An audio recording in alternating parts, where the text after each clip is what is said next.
So essentially we've got food, movement, relaxation, sleep, and then this one is restore. And what restores focus on is a conservative care first approach to your health, right? So rather than going straight to surgery, straight to medicine, or straight to medication, we want to challenge you guys to learn more about your body's own signs and symptoms it tells you, and become more self-aware of ways that you can treat your body prior to injury ever occurring. Winging it. We're winging it. All right.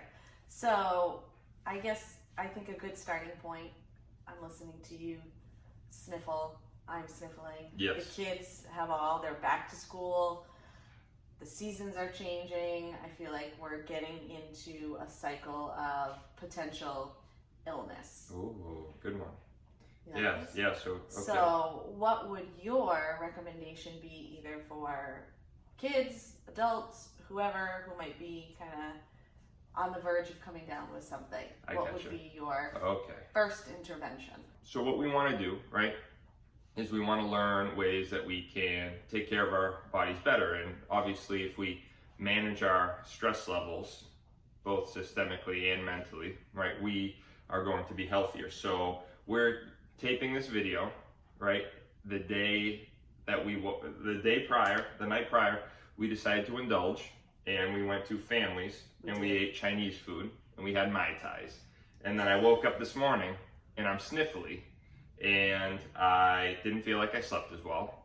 And I'm like, I wouldn't be surprised if I came down with a little more sniffles over the next few days, because the fact that I didn't eat well, the fact that I didn't really care for myself last night, puts my body at a disadvantage during this time frame, right? During this fluctuation in weather, right? Because what happens is when the temperatures decrease, all of our airways increase, and bacteria can get in there, right? And cause us to, what's that? I didn't know that. You didn't know that? No. So these fluctuations in the temperature, right? So it gets cold, airways increase, sinuses increase, right? Even look at like your doorway molding and stuff. Like doors will shut easier or harder depending on how hot it is out, depending on the season. So airways increase, we breathe in that bacteria, and then it warms up a little bit.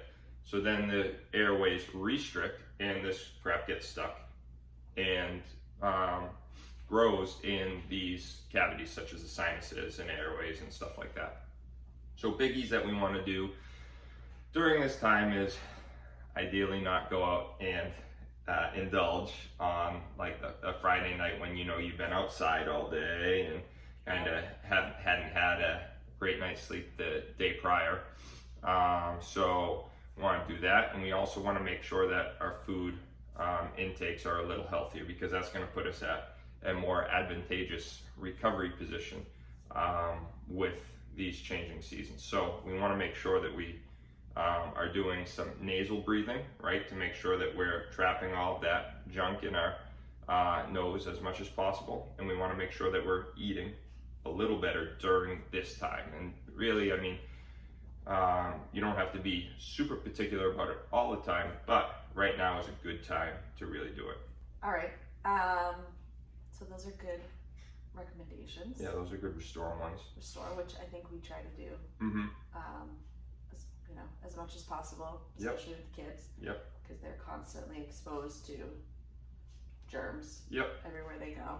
But what about in more extreme situations? So, say, I know you see a lot of patients who are recovering from surgery, or who are maybe preparing for surgery. Yep. What would you say would be good recommendations for that?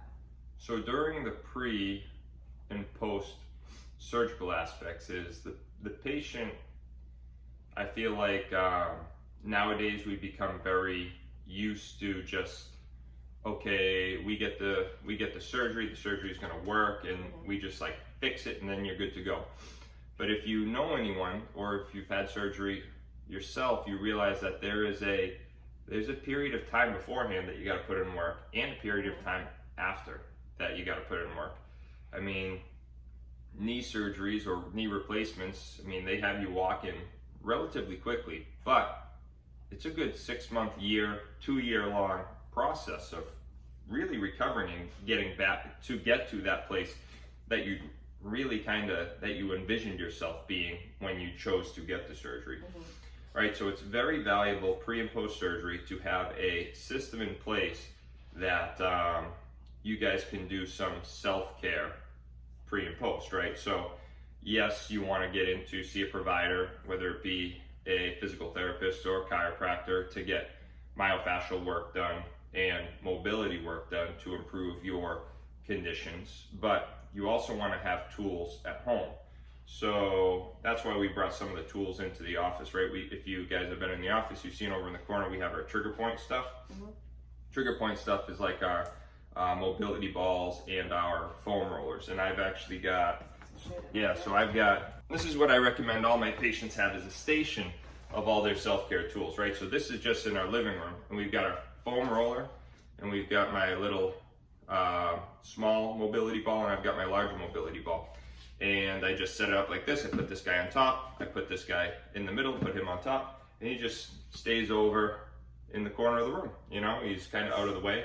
Are you ever looking at behind? Yeah, exactly. But that's very with the comic book. Yeah, they're very reasonable. So I always say to my patients, like, you've got to just invest in some self-care tools. I mean, we've got some stretch bands that we can lay on the floor and stretch our legs back and stuff, and those are stuffed under couches or in that little area too. But those things should be in areas where you spend the majority of your time throughout the day. So they've got an amazing online video resource center for all of Trigger Point stuff. So I've got Trigger Point and Rock Tape stuff at the office, and I chose those companies because of the wealth of videos that they provide for you guys. If you purchase anything, Emily always asks me, or I always tell Emily, what condition you have that this would help with, and then we send you the video specifically for that, right? So we email you those specific videos, we email you the link to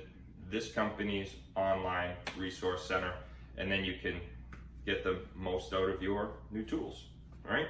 Awesome. So I think we're talking like a good progression of, you want to make sure that you're sleeping, eating well, to not put yourself at a disadvantage. You want to make sure that when you need to, you're doing self-care at home.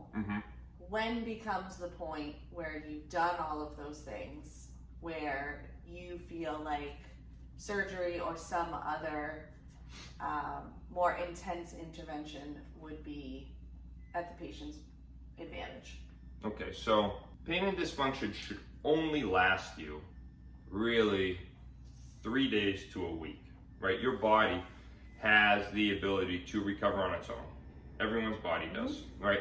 So most things take 3 days to a week to feel better, right? So a lot of patients, if they've got a big bad back flare-up, they come in and it's really intense. They come in hobbled over, stumbling in, and then a week later, they're doing a lot better. They're getting a lot better, right? So if you give yourself 3 days to a week, a lot of your ailments are gonna feel better. If they don't, and you're someone, which is extremely common, suffers from chronic stuff, right?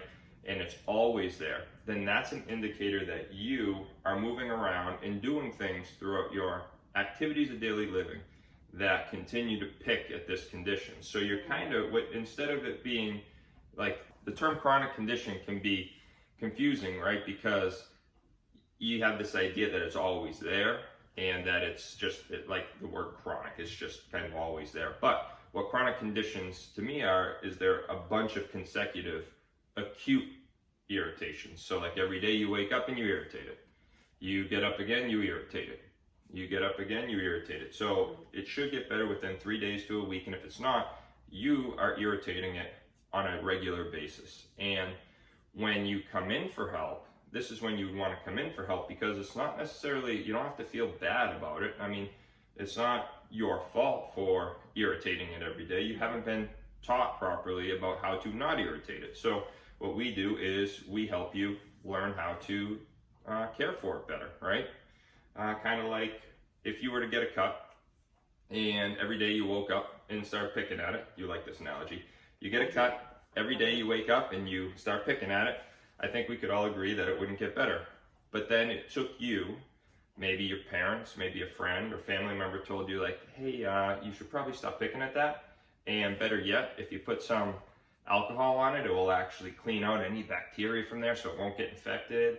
And then if you put some Neosporin on it, that'll help make sure it heals nice and well. And then, you know, we got Band-Aids too. You put a Band-Aid on it to protect it, and that's really how you do it. It's like that's the type of education that we were given from family members or friends and all that, and help that cut get better. And it just kind of it's just common for that education to take place for something like a cut. But when it comes to back pain or neck pain or an elbow injury or carpal tunnel, like most of us have no clue as to how to best approach a recovery process for that, right? And that's what I kind of do with my patients. If you're a patient, you realize, come in and it's like, you know what? I do that same Band-Aid analogy with your back pain. That's good. I have one more. Okay. So you wrote in, not to be a spoiler, but in your article about this concept of us sort of perceiving ourselves as replaceable, right? So it's easy for us to, oh, my knee hurts. Well, eventually I'll just get a new one. I'll get a knee replacement. What would be your top 2 or 3 tips that can help people shift their mentality to not see ourselves sort of as replaceable? Because so when I was writing my article, and this happens most of the time, which is why I like writing the article, we always say, what do I always say? I say, I spend a lot of time writing it, but who really cares? Because no one's reading it anyways. Yes. Yeah. So, but it allows me to open up these new ways of thinking about particular concepts. And what I realized while writing it was that we are very consumer mindset driven these days. And in writing, I realized, oh man, we're actually very consumer mindset in our own health now. Is that we have been raised to think that everything's replaceable, that if our knee is bad, we just get surgery and it should fix it. If the surgery doesn't work, then we just replace it. And that's most of the conditions these days. We feel like we should be able to just surgery to fix, surgery to replace, and we're good. But that's rarely the case. I mean, I can't tell you the number of people that have come in with sciatica, right? Or come in after their back surgery, and they have back surgery because they had sciatica. So then they have surgery. And to me, so when someone comes in with sciatica, they've got back pain and they've got pain down the leg or numbness down the leg, and they've lost all feeling. And they go get surgery and the back pain's gone, but the numbness is still in the leg. And they're years later, I see them and they go, oh yeah, I had back surgery before. I said, okay, how's the leg doing? They're like, oh, it's always been numb. It just stays numb. I'm like, what? Like that should not, the numbness is a big thing. Yeah. The numbness is a huge thing, and the numbness shouldn't be there anymore. But we've just put it off as like, oh, yep, it's not going to come back. It just doesn't come back. It comes back. Wow. It's supposed to come back. And with our treatment techniques, like when I approach a patient like that, it's like, I want that numbness to be gone. It should be gone. We've seen it be gone before. But just the fact that we sit there and it's like, oh, like, yeah, it's not coming back. Oh man, it's like when it happens more than you would think. But we want to continue to help those patients. So would you say the 2 things, back to your question, the 2 things that I would say, 2 or 3 tips to make sure that to shift their mindset. It's kind of like that, like a smoker, right? That finds out that they have lung cancer or something, and then they're like, oh shit, like I should have done something better. Like it really takes you being confronted with that reality. It takes a big confrontation of reality. Yeah, it's like when I ruptured my disc in my back, like I had thought, well, I had tight hamstrings, and I was just a tight person. But it ultimately took me rupturing a disc in my back and losing feeling in my entire left leg for me to finally make changes to my lifestyle. Yeah. So it is hard. A lot of people need to be confronted with a serious life-altering injury or condition to really make change. So I think that we just need to get away from we have to take every condition that we're confronted with and realize that that each condition is more significant than what we've been raised to think, right? Like we have constantly, whenever we have a condition, I think that on a scale of 1 to 10 in terms of severity, every once in a while we'll have a 10, but it won't be there long because we've had a lot of modern medical advancements that keep that intensity or that debilitating aspect of it from being a 10 in terms of debilitating. So we constantly sit around this kind of like 4 or 5 range, 3, 4, or 5 range of how impactful these conditions are. And what we've got to realize is every time that it's a 3, 4, or 5, we should probably mentally view it as a 7, 8, or 9, right? So that we have a better perspective as to how much these conditions should shape ourselves going forward, right? Like anytime that we've got a condition that's going on, like that's cause for a serious look into your activities of daily living, how you're choosing to treat your body, and really signify a reason to make change, which it's difficult for some people, but that's what we do at the office. I try to instill the hope, but yet the shock of like, hey, you've got to take accountability for your own health. And I mean, just the fact, like that's why I try to put out so many of these statistics with Restore. It's just the fact that over the last 3 years, our life expectancy has decreased for the first time ever. That's crazy. Ever. I was surprised when I read that in the article. Really? Yeah. Yeah, our life expectancy human life expectancy sits around 80 years old, and back in 13 and 1400s, or 14 or 1500s, there's record of humans living into their hundreds. So modern medicine hasn't progressed our life expectancy at all. It's decreased infant mortality, and it has saved people from dying when in dying situations, right? So if you're in a car accident, if you had a severe accident, most people would die. Now we've got blood transfusions, we've got open heart surgeries, we've got really, if you think about it, we've become better and better at keeping us alive when we treat ourselves like crap. Yeah. So it sounds like one important tip might be just awareness. Yeah, the awareness component of it is huge. What you're trying to do with your articles and your slides and educating people in the office, because when you say that life expectancy has decreased in the last 3 years, that's just proof in and of itself that, like you said, our sort of this concept of being replaceable. And our safety isn't a reality. This constant safety, it's kind of like the coddling article I wrote, right? Like we're so coddled that we feel as though there's this safety net that will always catch us. It's like I can go to families last night and eat overindulge because I mean, I'll be fine. We've got tons of stuff down the road that could help us, right? We could if I get cardiovascular disease, I could take medication. If I become a diabetic, I could take medication. If I am doing a particular exercise incorrectly and constantly getting knee pain, I can always get that replaced back to. And it's like we've had this safety net, which has given us a little more flexibility and freedom in making poor decisions.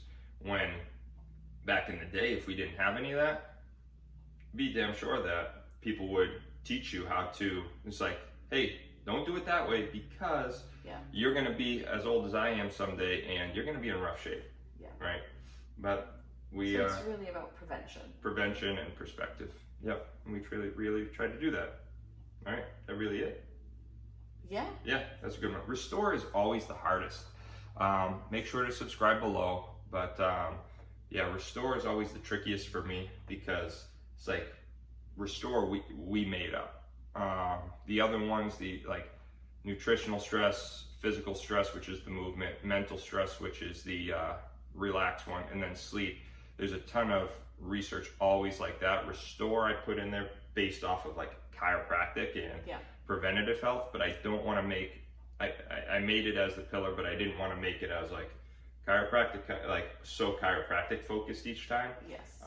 Because that's a little selfish, right? So I'd like to incorporate other preventative healthcare providers in the future and all that. Perfect. Sound good? Sounds good. Awesome. All right, take care. We'll see you next month.